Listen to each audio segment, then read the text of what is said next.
Por que que essa parábola é como ela é? E por que que ela conclui como ela conclui? Primeiro, porque todos recebem segundo a sua capacidade. É o que diz o verso 15. Ele deu a cada um segundo a sua capacidade. Não tem desculpa, cara. A cada um, 5, 2 e 1, conforme a sua capacidade. Se ele tivesse dado 5 para quem só tinha capacidade de 1, era perversidade. Aí sim, ele estaria colhendo o que ele não semeou, porque só havia capacidade para 1.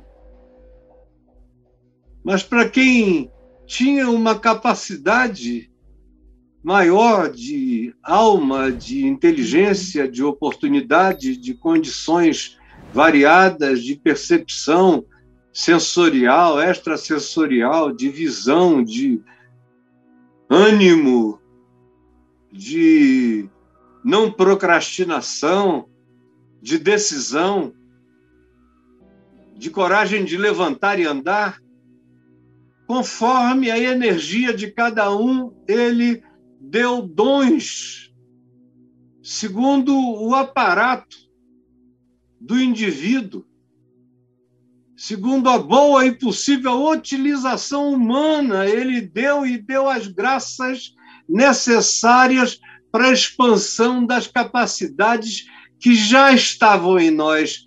Ele nos adornou com graças que poderiam crescer a nossa vida, crescer a nossa existência e na nossa existência. Capacidade de todos. Segundo,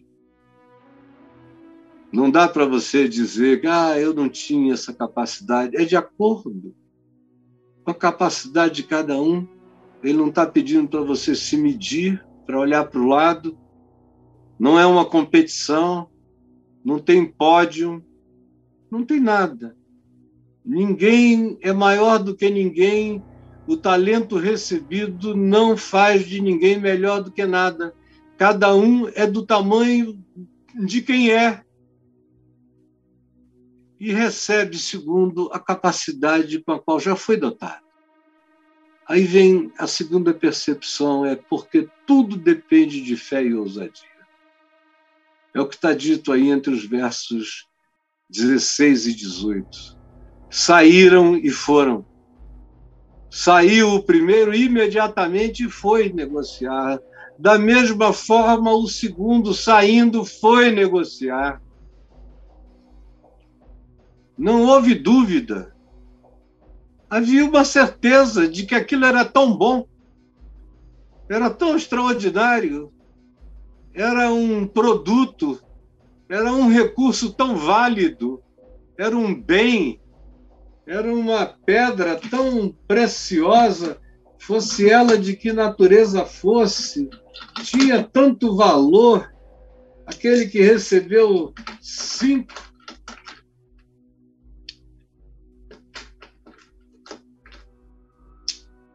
tinha as 5 que recebeu.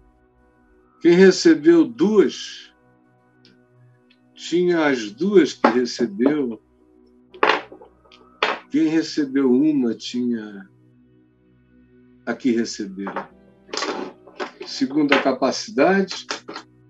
E aí, em segundo lugar, veja aí, cadê o Braulio?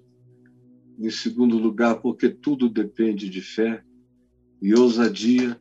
Deixa aí, Braulio. E olhe só os versos 16 e 18, como diz que eles saíram e foram, saíram e foram. E a descrição é de fé, ousadia e alegria no viver o privilégio de carregar aquela graça na vida, aquele dom, aquele desafio, aquela missão, aquele propósito, aquela razão para viver, aquele objetivo sublime de expansão da vida, de melhoria do ser, como sendo a grande emulação divina para nos motivar a viver. É a melhoria do nosso ser. Então, ele dá segundo a capacidade de cada um, e ele dá porque tudo depende da fé e da ousadia. Não depende do que está do lado de fora, depende do que está do lado de dentro.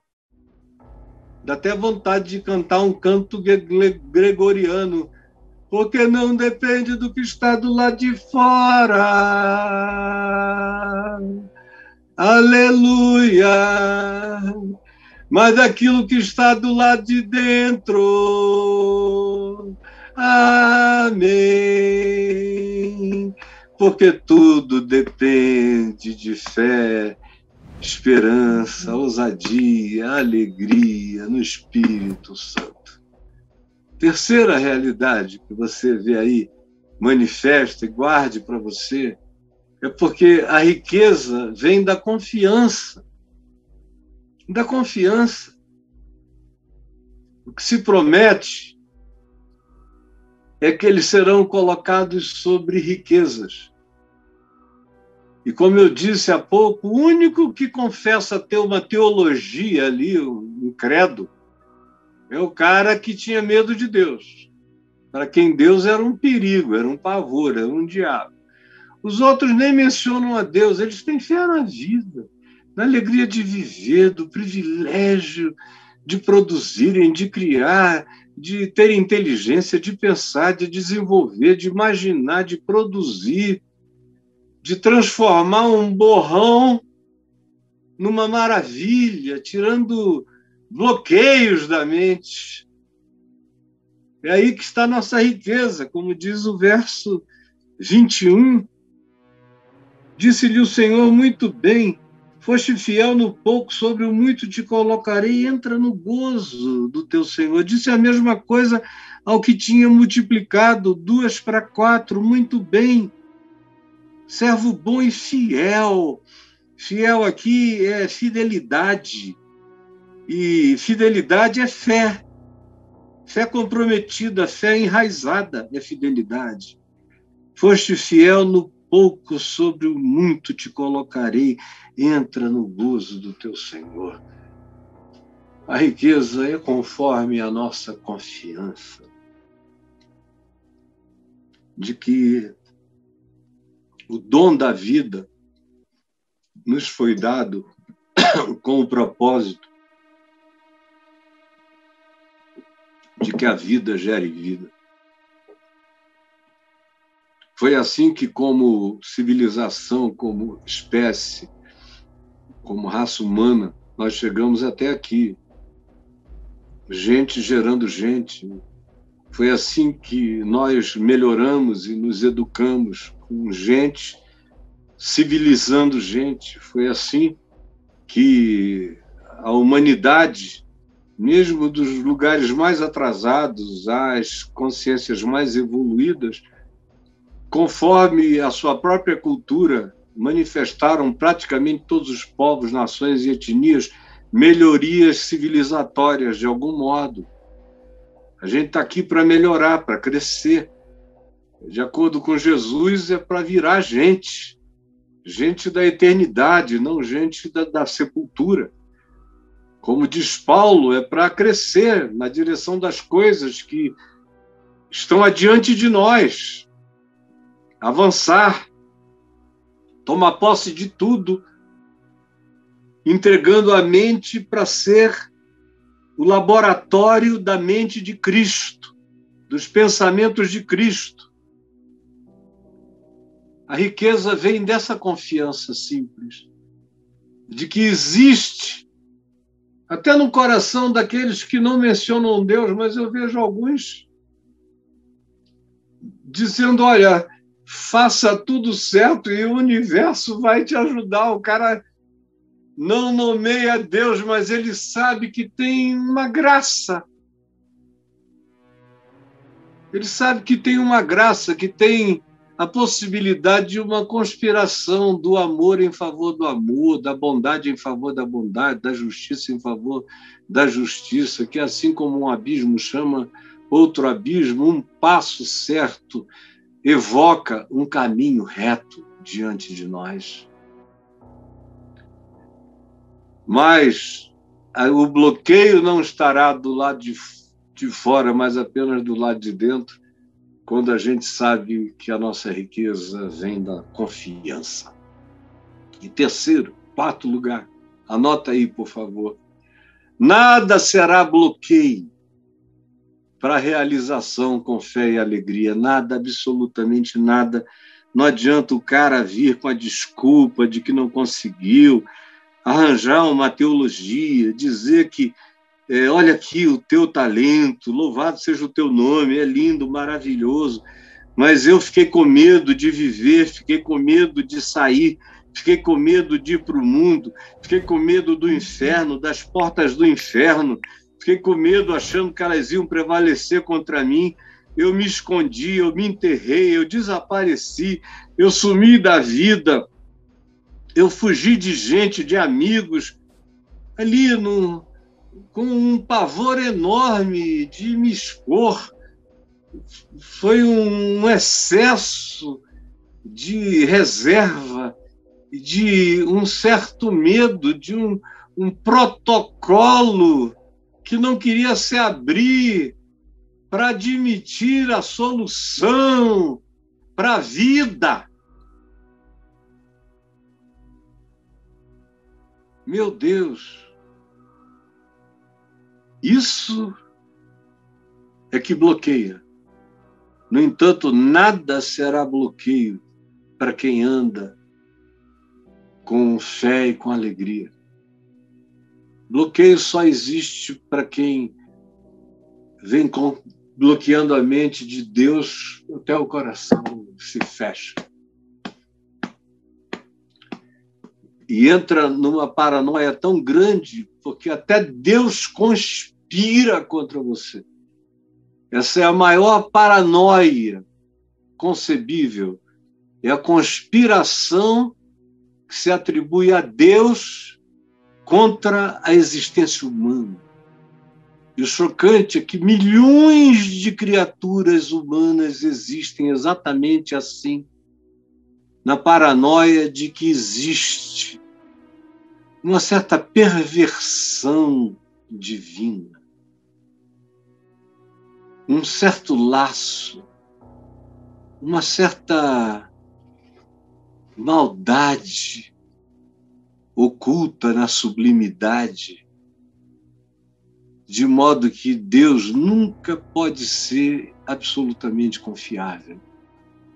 Portanto, não se fará e não se viverá com fé e com alegria, mas, ao contrário, a mente é capaz de produzir todos os bloqueios e tentar amassar todos os nossos dons e toda a nossa alegria, toda a chance de viver que cada um teve conforme a capacidade que foi desenvolvida, que foi dada, porque tudo provém de Deus. E toda boa dádiva, todo dom perfeito vem do alto, descendo do Pai das luzes, em que não pode haver nem mudança, nem sombra de variação. E a última coisa, preste atenção, quero que você veja aí, o compromisso em fazer o melhor é a garantia da nossa riqueza. Ainda tenho uma sexta coisa a te dizer, mas guarda aí esses versos 28 e 29. O compromisso em fazer o melhor é a garantia da nossa riqueza. Repita comigo. O compromisso em fazer o melhor é a garantia da nossa riqueza. Olha só. Tirai, pois, o talento e dai-o ao que tem 10. Porque a todo o que tem se lhe dará, e terá em abundância, mas ao que não tem, até o que tem lhe será tirado. É interessante, porque a multiplicação de vida, acrescenta graça, graça, graça, graça, graça e graça. E a omissão do outro produz uma acumulação de dons, de dons, de dons em mim. Todo mundo, nós estamos aqui para sermos corpo de Cristo, para cada um ter uma função segundo sua capacidade, segundo o seu desenvolvimento de projeto, segundo o plano piloto do Criador. Cada um. Agora, quando a gente resolve enterrar o que foi feito para se multiplicar, coisas começam a sair de uns e repousar em outros, porque a graça de Deus continuará a dinâmica do crescimento, não importa a sua teologia, não importa o seu capricho, não importa o seu mau humor. Já pensou se Deus só fosse realizar a sua obra no mundo, se dependesse dos crentes com sua teologia, com seus talentos enterrados, com seus medos de viver, com seus ódios do mundo, com as suas raivas culturais, com as suas superstições, com os seus preconceitos de todos os tipos e natureza na existência. Já pensou se Deus se condicionasse ao humor daquele que diz eu sei quem Deus é? Não aconteceria nada no mundo. Graças a Deus, há muita coisa boa acontecendo no mundo por causa dos que não alegam nenhuma teologia, mas se levantam e fazem com amor o que precisa ser feito. E a sexta coisa que eu quero que você guarde é quem não vive para servir, não serve para viver. Isso é um dito popular que, pelo menos, era muito conhecido quando eu era criança. Eu ouvia muito isso na minha casa, da minha avó. Quem não vive para servir, não serve para viver, Caio Fábio. A mãe velhinha me falava perturbadoramente, dizia, meu Deus, eu não vou viver para servir, eu quero que os outros me sirvam. E tinha também um deputado estadual, pai de amigos meus e amigo dos meus pais, o deputado Natanael Rodrigues. Eu também ia muito à casa dele, era amigo das duas filhas e do filho dele, dos familiares e de outros, e dele próprio, da sua esposa Maria Júlia. E toda vez que eu chegava lá, ele batia no meu ombro e dizia, mas não é verdade que quem não vive para servir não serve para viver? Então, de um lado era minha avó, quando eu já estava mais velho, era ele. E mesmo depois que eu já era pastor, ele dizia isso sempre. Sempre digo, era quase um mote de campanha política dele. Quem não vive para servir, não serve para viver. Olha que coisa mais inocente. Veja se o João Santana vai elaborar um slogan desse. Todo mundo já diz assim, isso é frase de gente fraca. Porque só os fracos servem, os fortes são servidos. Mas a frase, o ditado, por mais clichê que seja, é eternamente verdadeiro, não importa qual seja a sua elaboração filosófica. Meu filho, minha filhinha, olha só o que Jesus diz. Quanto ao servo inútil, que é esse, cheio de teologia, que sabe Deus, que sabe como se defender de Deus e do juízo,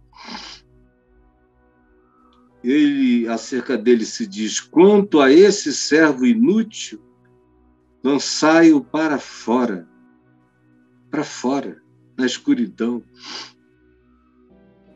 porque ele vai experimentar o que ele imagina sobre o significado da vida. Ele vai ter que aprender a viver. Ele vai ter que chorar, prantear, para entender que Deus é amor, não é ódio, não é raiva, não é malignidade, porque essa projeção que diz que Deus é maldade tem que ser julgada. Todo mundo que está espalhando por aí que Deus é mau, porque quem diz que Deus lança no inferno todo mundo, quem não vai à igreja está no inferno, é mau e está ensinando um Deus mau. Quem diz que quem não segue a religião de si mesmo está no inferno, esse próprio indivíduo é mau. E não é nem servo inútil, é um servo do desastre. E esses estão espalhados para todo lado, ameaçando o mundo que não segue as suas obsessões, os seus fanatismos e os seus caprichos.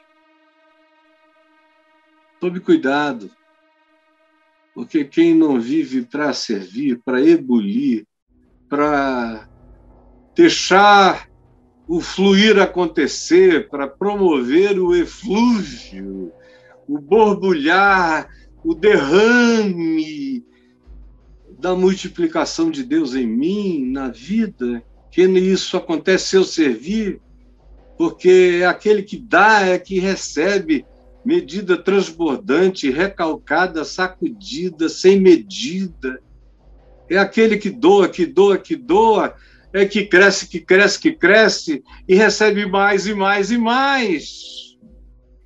Essa é a lógica invertida do Evangelho. É uma engenharia reversa em relação ao que os homens chamam de grande, poderoso e exaltado. Por isso, meu amigo John Stott chamou o Evangelho de a contracultura desse mundo. É porque é reverso em relação ao projeto indicado. Jesus, eu estou falando aqui há muito tempo, mas eu peço que em tempo ou fora de tempo, de um modo ou de outro, tu abras o coração para todos ouvirem, agasalharem, entenderem e praticarem. É o que eu te imploro. Em teu nome. Amém.